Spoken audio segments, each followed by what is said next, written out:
अस्सलाम वालेकुम my YouTube family, कैसे हैं आप सब। आई होप आप सब खैरियत से होंगे और आप सबकी दुआओं से अल्हम्दुलिल्लाह मैं भी एकदम ठीक हूँ। और आज का व्लॉग स्टार्ट करती हूँ मैं सुबह के ब्रेकफास्ट से। तो मैंने ब्रेकफास्ट में बनाया था अपने लिए ये आलू और प्याज का पराठा। तो मुझे ना आलू का पराठा थोड़ा सा क्रिस्पी सा ज़्यादा पसंद है, इसलिए मैंने इसको बहुत ही क्रिस्पी सा सेका था। और इसके साथ में मैं लूँगी दही। तो ये होममेड दही है और दही सुबह नाश्ते में खाना सेहत के लिए बहुत ही ज़्यादा अच्छा होता है। तो कोशिश करें कि आप दही ज़रूर लिया करें, चाहे आप उसमें मूसली वगैरह डालकर या फिर ग्रेनोला होता है वो डालकर लें, लेकिन दही ज़रूर लें, हेल्थ के लिए बहुत ही ज़्यादा अच्छा होता है। और साथ में मैंने बनाई है यहाँ पर चाय, तो चाय लूँगी और अपना ब्रेकफास्ट इंजॉय करूँगी। अच्छा, जब मैं नाश्ता करती हूँ तो कोशिश करती हूँ कि उसी वक्त जो आप लोगों के प्यारे प्यारे कमेंट्स होते हैं तो वो मैं देख लूँ और उसके रिप्लाई भी दे दूँ। तो इससे क्या होता है, जो मेरा नाश्ता करते वक्त का थोड़ा सा टाइम है वो और ज़्यादा यूटिलाइज हो जाता है और एक वक्त में मैं 2 काम कर लेती हूँ। तो इसी तरह से मैं छोटी छोटी चीज़ों को मैनेज कर लेती हूँ। और जो सबसे ज़्यादा मुझे कमेंट आया है वो ये है कि जब मैं नमाज पढ़ रही थी सेकेंड लास्ट वीडियो में, तो उसमें मेरे कलाइयाँ जो थी वो खुली थी। तो मुझे शायद इतना नहीं पता था, मैंने इतना ध्यान भी नहीं दिया कि मेरी कलाइयाँ खुली हैं। तो आप लोगों ने मुझे बहुत ज़्यादा उसके लिए टोका है और कंसर्न दिखाया है अपना कि कलाइयाँ अपनी बंद करें, तो ऐसे नमाज नहीं होती। तो मुझे नहीं पता था सच में, आगे से मैं ख्याल रखूंगी। और बहुत बहुत शुक्रिया, आप लोगों ने उस चीज़ को नोटिस किया और मुझे बताया। इसका ना सवाब और अजर आप लोगों को ज़रूर मिलेगा कि किसी को कोई गलती करने से आप लोगों ने बचा लिया है। अच्छा, स्लीव्स मेरी ना फुल रहती हैं, तो इसलिए मैंने कभी ध्यान ही नहीं दिया कि मेरी कलाइयाँ भी खुल जाती हैं, क्योंकि नमाज में इतना गौर नहीं कर पाते हैं हम, तो इसलिए शायद मैंने कभी ध्यान नहीं दिया। लेकिन आप लोगों ने बताया तो बहुत बहुत शुक्रिया। और एक कमेंट मुझे आया था काफ़ी टाइम पहले कि आप अपनी दलिया की रेसिपी शेयर करें, और वो जिन्होंने कमेंट किया था मूनलाइट 1244 करके उनकी आईडी थी। तो उन्होंने कहा था कि आप दलिया की रेसिपी शेयर करें, और वो ना टाइप 1 डायबिटिक पेशेंट थी। तो उनके लिए मैं ये दलिया की रेसिपी शेयर कर रही हूँ। मैं बहुत ही सिंपल तरीके से बनाती हूँ। तो सबसे पहले मैंने 1 चम्मच के करीब देसी घी लिया और उसमें 2 से 3 हरी इलायची को डालकर और उसको हल्का सा रोस्ट किया। फिर उसमें मैंने दलिया डाल दी। जितनी आप क्वांटिटी लेना चाहते हैं उसी तरह से आप चीज़ें एडजस्ट कर लीजिएगा। तो मैंने यहाँ पर करीब 1 कप दलिया ली थी और उसमें मैंने 2 टेबल स्पून भर के घी डाला। उसको अच्छे से रोस्ट कर लिया, जैसे कि आप सूजी रोस्ट करते हैं, अच्छी सी खुशबू आ जाए, हल्का सा कलर चेंज हो जाए। उसके बाद में आप उसमें डाल दीजिएगा पानी। तो आप चाहें तो दूध में भी बना सकते हैं, लेकिन मैं पानी डालती हूँ। पानी में मैंने इसको अच्छे से गला लिया है। 3 सीटियाँ लगाई थी मीडियम फ्लेम पर, तो ये दलिया ना अच्छे से कुक हो गई थी। अब आप चाहें तो इस स्टेज पर चीनी और दूध को डालकर 5 मिनट के लिए पकाएं और दलिया आपकी रेडी हो जाएगी। लेकिन जो मेरा तरीका है, मैं एक बाउल में दलिया निकाल लेती हूँ, उसके बाद में ऊपर थोड़ा सा ठंडा दूध और जैगरी पाउडर डालकर खाती हूँ।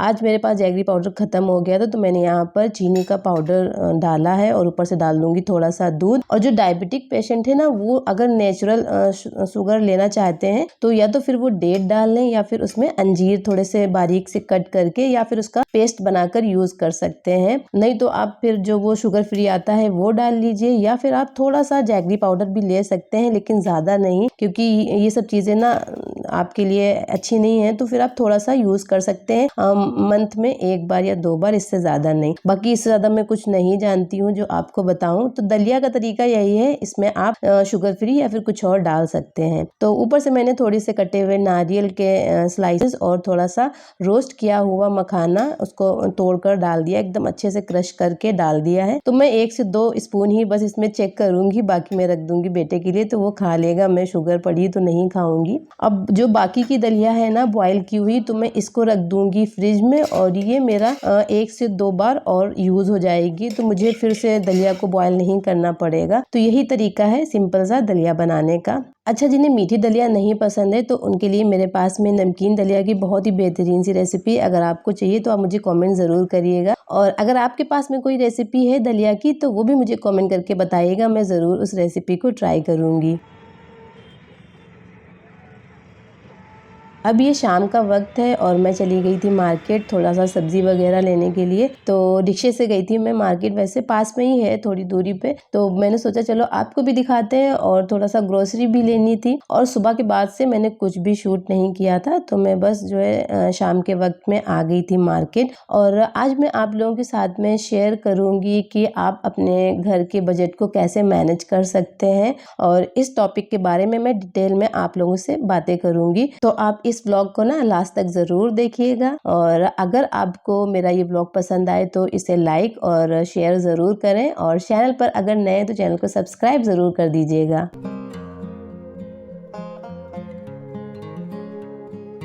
तो आज हम बात करने वाले हैं घर के बजट को मैनेज करने के तरीके पर।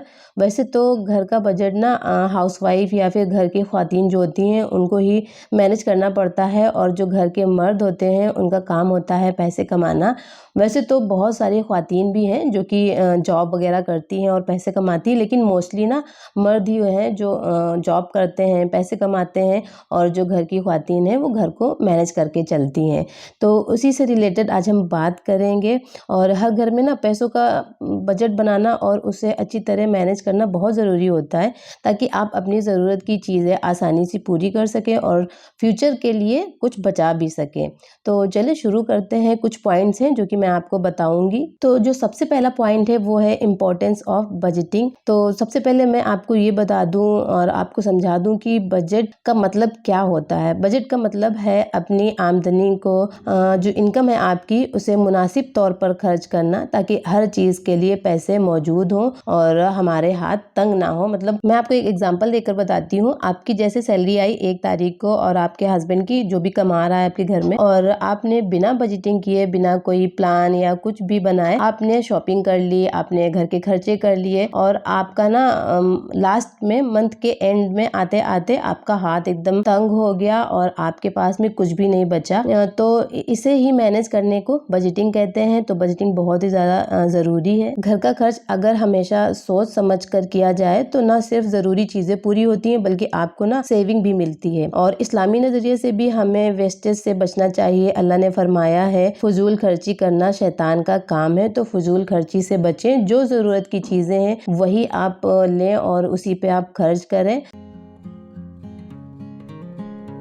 चलिए अब चलते हैं सेकेंड पॉइंट की तरफ, जो कि है create a monthly budget plan. तो अब हम बात करते हैं एक मंथली बजट प्लान बनाने की। इसके ना 3 बहुत ही आसान तरीके हैं। सबसे पहला है आमदनी को नोट करें। जो भी आपकी आमदनी है, या आपके हस्बैंड की है, या आपका बिजनेस है, या फिर कोई साइड इनकम है, उसे आप नोट कर लें। दूसरा तरीका है ज़रूरी खर्चे लिखें। जो भी आपके घर से रिलेटेड या आपसे रिलेटेड ज़रूरी खर्चे हैं उनको नोट डाउन कर लें। तो सबसे पहले जो ज़रूरी खर्चे हैं ना उनको लिखने का तरीका मैं आपको बताती हूँ। जैसे कि फॉर एग्जांपल लाइट का बिल, पानी, गैस, राशन या ग्रोसरी, बच्चों की स्कूल फीस, दवाई, मेडिसिन वगैरह, जो भी ये एक्सपेंसेस होते हैं ना छोटे छोटे से घर में, तो इन सबको ना नोट डाउन कर लें। यहाँ पर मैं आपको एक ज़रूरी टिप देना चाहूँगी। तो पहले ज़रूरी खर्चे जो हैं उन पर आप फोकस करें, उन्हें लिखें, और अगर आप मंथली ग्रोसरी के साथ में ख़रीद लें तो ये भी काफ़ी हेल्पफुल रहेगा आपके साथ में। जो भी आपकी छोटी मोटी चीज़ें हैं वो। नेक्स्ट है सेविंग को प्रायोरिटाइज करें। हर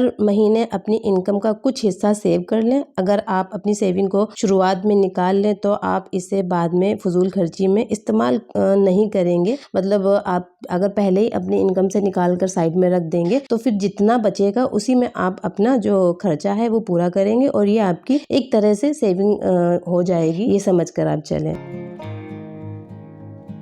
चलिए चलते हैं थर्ड पॉइंट की तरफ, जो कि है कॉस्ट कटिंग टिप्स। तो अब हम बात करते हैं कुछ ऐसे टिप्स की जो कि घर के खर्च को कम करने में हेल्पफुल साबित होगी। इसमें कुछ बेसिक पॉइंट्स हैं जो कि मैं आपको बताऊंगी। तो सबसे पहला जो पॉइंट है वो है बल्क बाइंग। तो बल्क बाइंग में क्या होता है, जब भी आप किचन की कोई भी चीज़ें खरीदें या ग्रोसरी वगैरह खरीदें ना, तो आप कोशिश करें कि सबसे पहले तो आप होलसेल की शॉप से लें, या फिर कोई ऐसी बड़ी शॉप से लें जहाँ पर आपको ना प्राइस में इसके फ़र्क मिले। जैसे कि अगर आप सुपरमार्केट वगैरह से लेते हैं तो वहाँ पर चीज़ें महंगी होती हैं, लेकिन अगर आप कोई होलसेल की शॉप से या फिर कहीं ऐसी जगह से, ऐसी शॉप से लेते हैं जहाँ पर कम प्राइस में आपको अच्छी चीज़ें मिलती हैं, तो वहाँ से अगर आप चीज़ें लें। और दूसरी चीज़ ये है कि आप बल्क में खरीदें। जैसे कि आपका अगर मंथली आधा किलो दाल का खर्चा है तो आप 1 किलो की दाल लें। अगर आप एक मंथ में 1 किलो दाल लेंगे तो आपको दूसरे मंथ में ना आधा किलो का नहीं लेना पड़ेगा। अगर आपकी आधा किलो दाल बच जाती है तो वो वहाँ पर आपकी कॉस्ट कटिंग हुई और इससे ना आपकी सेविंग भी होगी। तो जब भी आप चीज़ें खरीदें तो कोशिश करें कि बल्क में खरीदें, तो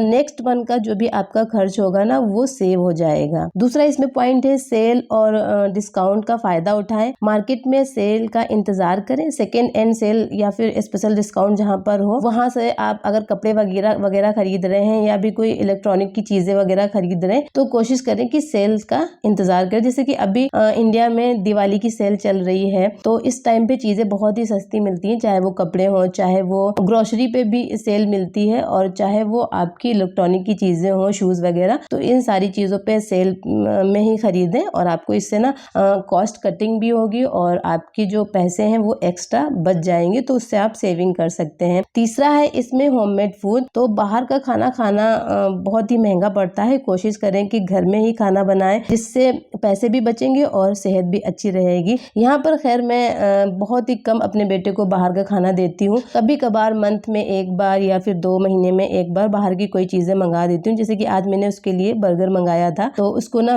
वेज बर्गर बहुत पसंद है, नॉन वेज बिल्कुल नहीं खाता, तो उसके लिए मैंने यहाँ पर आलू टिक्की बर्गर मंगाया। तो मैंने सोचा चलो आज मैं भी ट्राई कर लेती हूँ। मैं भी बहुत कम खाती हूँ, जब भी उसे खाना होता है मैं घर पर ही बना के देती हूँ। इसी में फोर्थ पॉइंट है इलेक्ट्रिसिटी का एहतियात से इस्तेमाल करें। जैसे कि लाइट के बिल को कम करने के लिए अननेसेसरी जो लाइट्स और फैंस होते हैं जो कि चालू होते हैं उन्हें बंद रखें। एनर्जी एफिशिएंट डिवाइसेस का इस्तेमाल कर सकते हैं। जिस जगह पर आप मौजूद हैं उसी जगह पर आप लाइट या फिर फैन का इस्तेमाल करें, वरना उसे बंद रखें। तो इससे आपकी जो इलेक्ट्रिसिटी का बिल है वो भी कम आएगा और आपके जो पैसे हैं वो भी सेव होंगे, मतलब एक्स्ट्रा फजूल खर्च जो होगा वो बच जाएगा। मैं अपने यहाँ की बता रही हूँ, लखनऊ की। यूजुअली जो नॉर्मल घर होते हैं वहाँ पर 5 रुपीज यूनिट, आई थिंक 5 या 6 रुपीज यूनिट लाइट होती है, लेकिन मेरे अपार्टमेंट में 10 रुपीज यूनिट लाइट है। तो मुझे बहुत ही सोच समझ कर चलाना पड़ता है। जैसे कि मैं अगर अवन में कुछ बेकिंग कर रही हूँ तो बेकिंग में आप लोगों को पता है घंटों घंटों चले जाते हैं, 40 मिनट 50 मिनट, या फिर कुछ नॉनवेज वगैरह बेक कर रही हूँ तो उसमें तो घंटों घंटों चले जाते हैं। तो मैं क्या करती हूँ, या तो फ्रिज बंद कर देती हूँ या फिर इन्वर्टर बंद कर देती हूँ। तो इससे जो होता है थोड़ी सी लाइट कट हो जाती है, लाइट का जो बिल है वो कम आता है, वरना अवन बहुत ही ज्यादा पावर लेता है। अब ठंडियां आ रही हैं तो ठंडियों में वो हीटर वगैरह जो होते हैं वो चलते हैं तो उसमें भी बहुत ज्यादा बिल आता है। तो तब भी मैं यही करती हूँ, फ्रिज का काम कम होता है तो फ्रिज में बंद कर देती हूँ। इसी तरह से मैं इलेक्ट्रिसिटी जो है वो बचा कर चलती हूँ। तो अगर आप इस तरह से चलाएंगे ना तो फिर बिल भी कम आएगा और जो बजट है वो आपका मेंटेन रहेगा। अब आता है फोर्थ पॉइंट जो कि है इमरजेंसी फंड और इन्वेस्टमेंट। तो आपके बजट का ना एक हिस्सा जो भी आप थोड़ा बहुत निकाल सकते हैं वो, तो उसे आप अपने इमरजेंसी फंड के लिए रखें। ये पैसे ना उस वक्त काम आएंगे जब आपको कोई इमरजेंसी होगी, जैसे कि कोई मेडिकल इमरजेंसी हुई, खुदा ना खास्ता किसी की तबीयत खराब हो गई या कुछ ऐसी इमरजेंसी आ गई, या फिर घर में कोई भी इलेक्ट्रॉनिक चीज है खराब हो गई जो कि आपको लेना ही लेना है, तो ये उस वक्त काम आएंगे। और अगर हो सके तो आप अपने पैसे इन्वेस्ट करिए किसी भी चीज में, बैंक में डिपॉजिट कर दीजिए या फिर आप कोई गोल्ड की कोई चीज ले लीजिए, या फिर मतलब जो भी पॉसिबल वे हो उस वे में आप इन्वेस्ट कर दीजिए। और आजकल ना बहुत सारे इन्वेस्टमेंट प्लान्स हैं जो आप घर बैठे समझ सकते हैं। जैसे कि गोल्ड वाला है, ये आप सबसे इजी है हम ख्वातीन के लिए, तो इसमें आप इन्वेस्ट कर सकते हैं, ये भी वक्त पर काम आते हैं।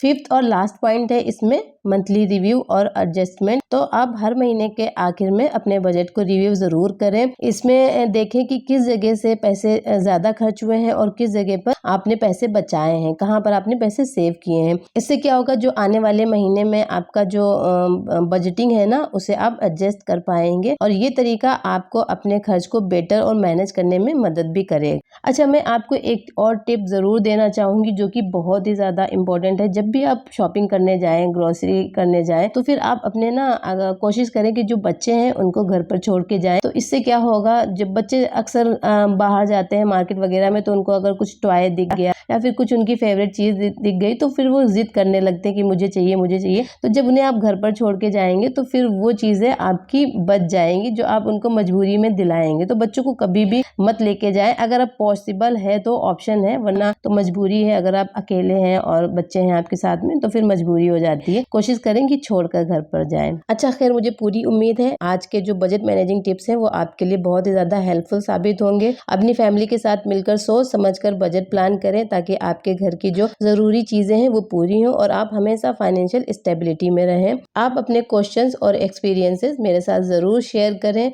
मुझे बहुत अच्छा लगेगा। और मेरे चैनल को सब्सक्राइब भी करना बिल्कुल भी मत भूलिएगा। मिलूंगी मैं एक नए व्लॉग के साथ में। अपना ढेर सारा ख्याल रखिए। अल्लाह हाफिज़।